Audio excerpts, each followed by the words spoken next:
നമ്മൾ ഈ വരച്ചിരിക്കുന്ന പാറ്റേൺ ഇല്ലേ, ഇതിനകത്ത് നിന്ന് നമ്മൾ എംബ്രോയ്ഡറി ചെയ്യാൻ പോവാണേ. നമ്മൾ 2 സ്റ്റിച്ചുകളാണ് യൂസ് ചെയ്യുന്നത്.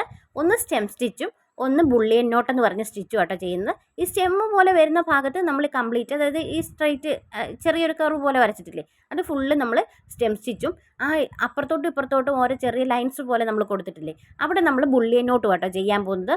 ഇത് നമ്മൾ ഏത് വർക്ക് ചെയ്യുമ്പോഴും നമുക്ക് സ്ലീവ്സിലോ അല്ലെ കുർത്തീസിലോ സാരീസിലോ ഒക്കെ ചെയ്തെടുക്കാം. അതുപോലെ നമ്മൾ ക്രോപ്പ് ടോപ്പ് ഒക്കെ ഇല്ലേ, ഇപ്പോൾ ഓണമൊക്കെ വരുമ്പോൾ കൂടുതലും നമ്മൾ ക്രോപ്പ് ടോപ്പ് അങ്ങനെയുള്ള പാവാട ബ്ലൗസ് എന്നൊക്കെ പറയുന്ന പോലെ നമ്മൾ ഇടുമ്പോൾ ആ ക്രോപ്പ് ടോപ്പ് വരുന്നതിൻ്റെ വേസ്റ്റ് പോർഷനിൽ നമുക്ക് ഇങ്ങനെ ചെയ്തെടുക്കും. ഇതുപോലത്തെ വർക്കുകളൊക്കെ കുറച്ച് ചെയ്യുകയാണെങ്കിൽ കൂടുതൽ ഭംഗിയായിരിക്കും കേട്ടോ.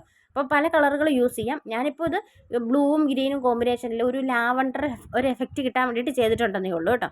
എങ്ങനെ വേണമെങ്കിലും നമ്മൾ എടുക്കുന്ന ക്ലോത്തിൻ്റെ ഇപ്പം ഓണം ടൈമിലൊക്കെ കൂടുതലും നമ്മൾ കസവും കേരള സ്റ്റൈലൊക്കെ അല്ലേ നമ്മൾ യൂസ് ചെയ്യുന്നത്. അതിനകത്ത് നമുക്ക് ഇങ്ങനെ ഒരു കോമ്പിനേഷൻ കൊണ്ടുവരാം. അത് പല കളറുകൾ യൂസ് ചെയ്തിട്ട് ഇതിപ്പോൾ ഇത്രയും ഡിസ്റ്റൻസ് വെക്കാതെ കുറച്ചുകൂടെ അടുത്തടുത്ത് നമുക്ക് ഈ ബുള്ളിയൻ നോട്ട് ചെയ്തെടുക്കുകയും ചെയ്യാം കേട്ടോ. അപ്പോൾ ഫൈനൽ ലുക്ക് എന്ന് പറയുന്നത് ഇതാണ്. അപ്പോൾ എല്ലാവരും ഒന്ന് ട്രൈ ചെയ്ത് നോക്കേ. ഞാനിടുന്ന വീഡിയോസൊക്കെ ഇഷ്ടപ്പെടുവാണെങ്കിൽ ലൈക്ക് ചെയ്യുകയും ഷെയർ ചെയ്യുകയും സബ്സ്ക്രൈബ് ചെയ്യുകയും ചെയ്ത് തന്നെ സപ്പോർട്ട് ചെയ്യണം കേട്ടോ.